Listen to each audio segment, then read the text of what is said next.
په افغانستان کې چې کومې هدفي وژنې روانې دي خصوصا د ځوانانو ملګرو دا یو بنیادي یو ډېر پری پلان ګیم روان دی په لاره ټول افغان وطن کې د بدمنۍ راوستلو دپاره او په لاره ټول افغان وطن کې د یو بل جنګ راوستلو دپاره هغې دپاره دغه بنیادي قانون ته به چې کوم کوي هغه دغه ده چې په افغانستان کې چې کوم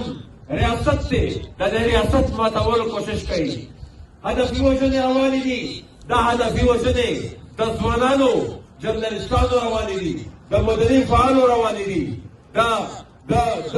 د سیاستدانانو روانې دي په ډېر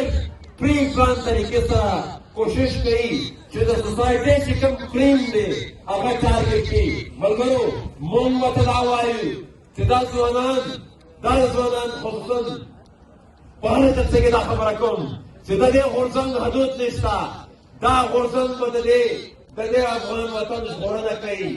ته که یو ځوان وژنې ته که یو ځوان شهید کړې دا ټول ځوانان به راځي د وطن دپاره به